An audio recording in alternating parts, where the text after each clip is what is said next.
happening, puts your brain in a state that you weren't even aware your brain can go to. And maybe he didn't handle it the way he wished he handled it. He was talking about how he kind of felt frozen because this thing literally was gnashing its teeth 18 inches from his head. It's running down this hill and gnashing its teeth like right here. An enormous 11-foot tall bear, roughly. Huge bear. It had tried to claim their elk. They had shot an elk. It was a Fognak Island. And I wanted them to know that elk's mine. Yeah. So his explaining of that moment was like the best that anybody's ever explained to me about what that part of the brain is capable of doing.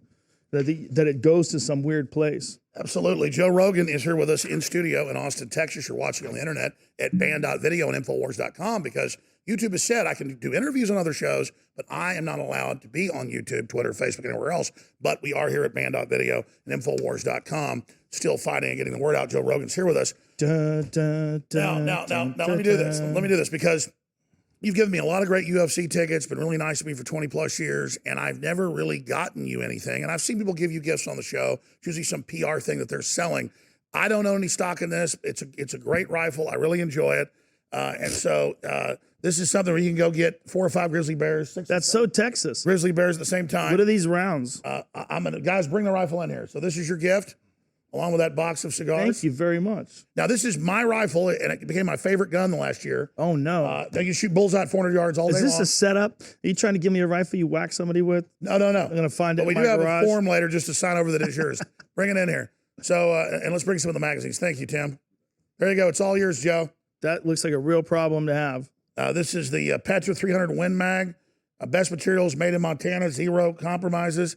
They're not a sponsor. Wow. I bought this gun about a year ago, and it holds like 10 rounds, and you can shoot 400 yards bullseye all day long with this baby. That's so Texas. It's all yours now, Thank buddy. you very much. Appreciate it. Here's a bunch of, check it out. And I'm telling you, this is the gun you want to take with you, because I know you hunt elk and stuff. So, well, I generally use a bow and arrow. I know. I bow hunt too, but I hear elk hunt with a bow and arrow, huh? I think I made a decision recently to stop buying domestic pork.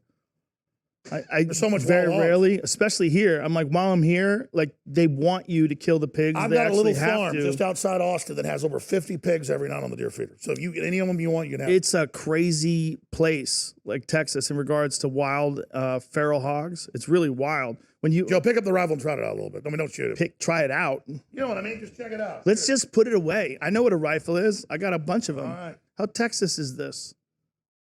Look at this. This is how America thinks of the world. They meet, they give each other a weapon.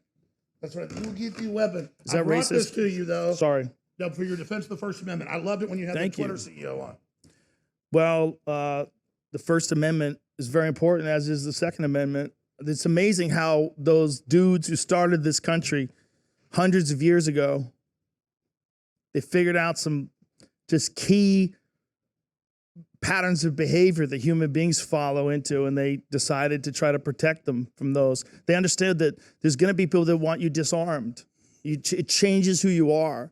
You know, it makes you more fearful. It makes you more reliant on the government. You know, and it doesn't mean you support mass shootings. It doesn't mean you support murder. It doesn't mean you support gang violence. That's not what it means.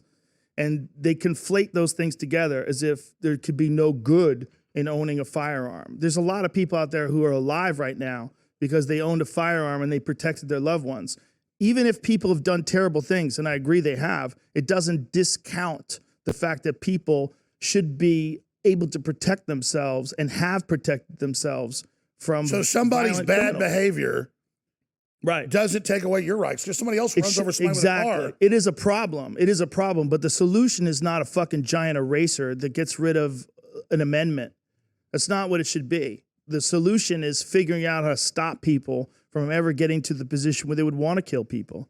Well, it's always those weird incels that do it. It's not always. Like sometimes it's people that are medicated. Sometimes it's people that have brain injuries. Schools, it's usually kind of the black trench coat mafia. Well, those fucking kids get tortured. You know, I couldn't imagine being like. I remember watching that movie. There was a documentary on Columbine, and I was watching those kids, and I was like, can you imagine getting to the point where you just wanted to go to school to kill everybody? It's a heinous thing to do. It's a horrible thing to do. But what the fuck happened to those kids? Well, they were also both on Yes. antipsychotics, Yes. which on the inserts after that they had to admit can cause you to not have the restraint you would have before. It gets rid of the governor. Yes, it does something different to everybody's brain. Is also part of the problem. Like, Yeah, for it most might people it's work not on- bad, but for a right. few percentages, it's Right. boosts their. Yeah. And I've had friends that get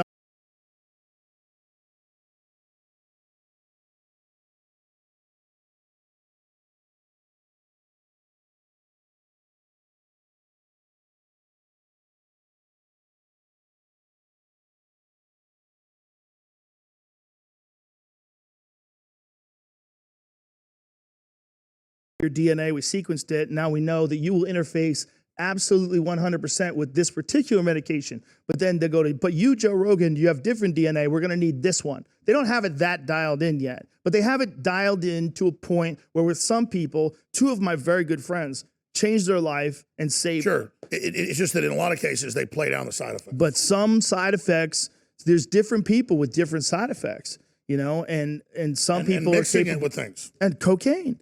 You know, there's a lot of people that say that mixing it with cocaine turns you psychotic. And Or Phil if you Hartman's drink on, wife, say, Xanax, it's not. it's terrible for you. And a lot of people do it. It's terrible for you. They say, don't drink on this. People are like, yeah, okay. And they drink on it. You know, there was a lady on an airplane. I remember where this came from, or where the flight was, rather. But there's a lady on an airplane. She was just like, as long as I got a Xanax and a glass of wine, I'm fine for this flight. She was already like a little tipsy. And she was just admitting she's going to drink alcohol and take Xanax on this plane. And everybody was laughing like, ha, ha, ha, ha, ha. Everybody thought it was funny. But for her, maybe it's a good combo. For me, maybe I'd be clawing at the pilot door saying, there's a man on the wing of this plane. It's different for everybody. Absolutely. The same with pot. You know, I've been more and more open over the last few years, especially to recognizing that pot's not always safe.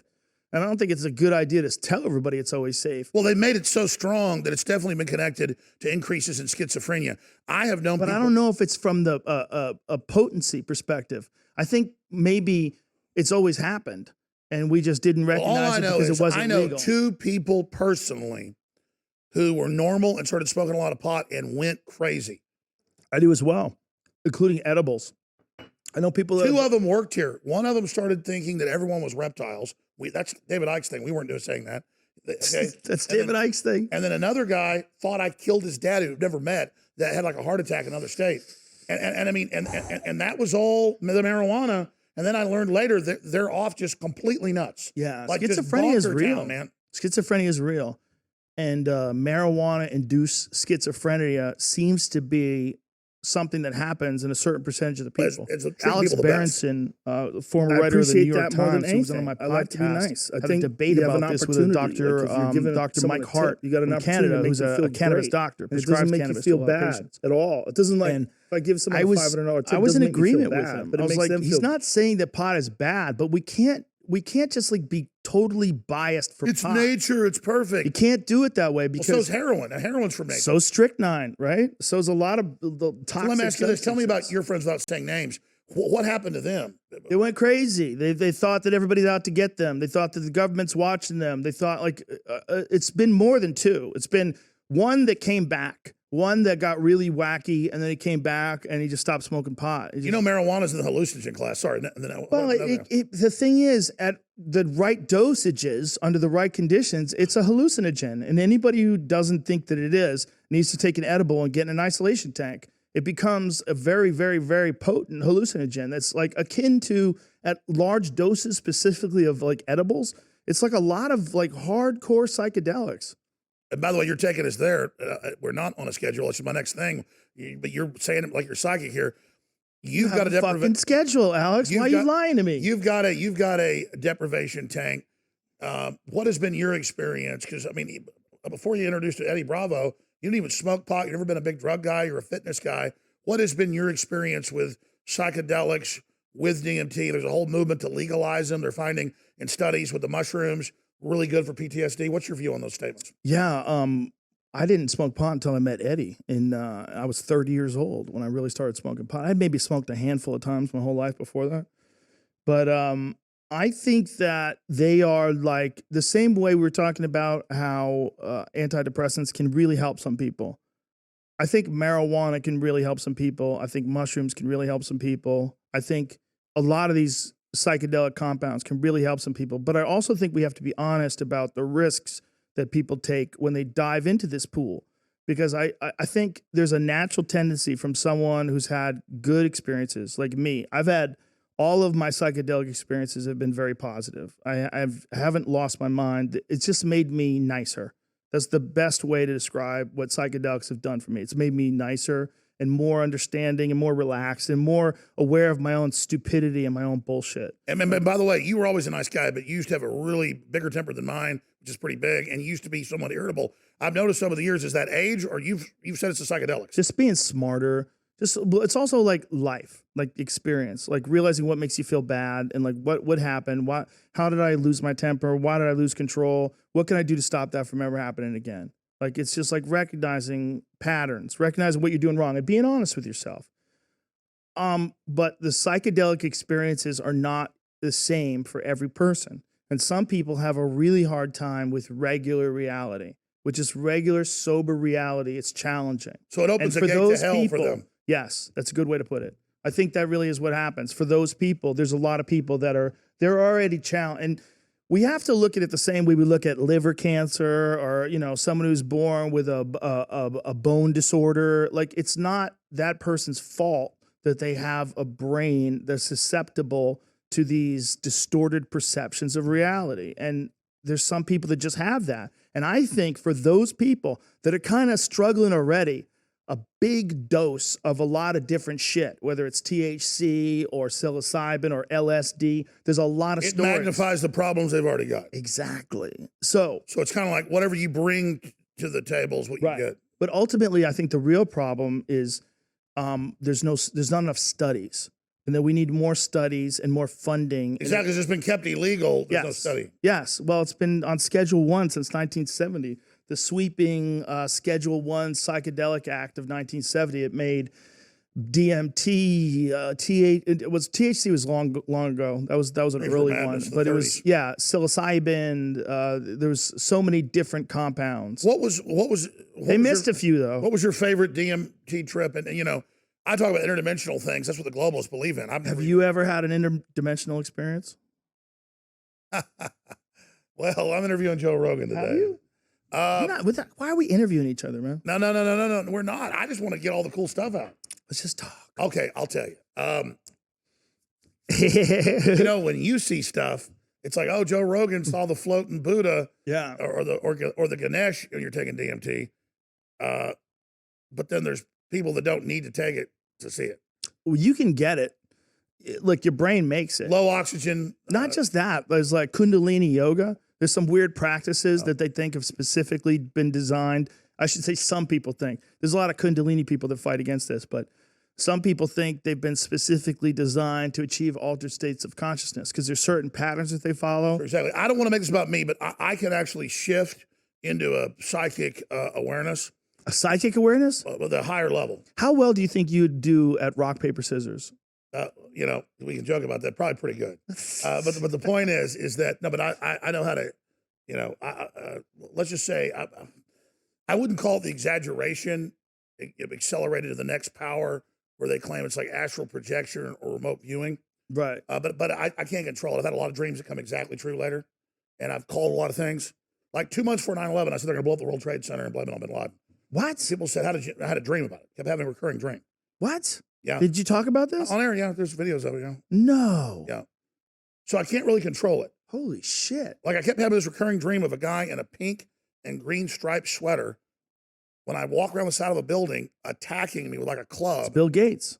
And was he wearing one of those Mr. Rogers sweaters? And we used to drive into town. I was like 15, but with older kids to get alcohol. You had to drive into downtown Dallas to get alcohol and weed. We go to like little crack houses, but we were buying weed at them. And then I was going around the side of one of these buildings, and it was a white crackhead, and he tried to attack me, and I'd had the exact dream a whole bunch of times and missed when he tried to club me in the head. So it was like my psychic understanding to get past that point happened like 2 months later. I kept having the dream of this guy, and I'm all of a sudden walking around the side of this house to buy some weed. I was not even a big weed guy, but we're driving out to get it for girls, and this guy tries to club me in the head, a crackhead, and it's the same guy from the dream. Jesus Christ. So you have those dreams. So you've had two of those, two big ones. You've had a lot of them? I've had other ones, yeah. Really? Have you ever talked? But usually when you they're have not- them, do you start talking about them on the air? Yeah, I do know. Yeah. And how many of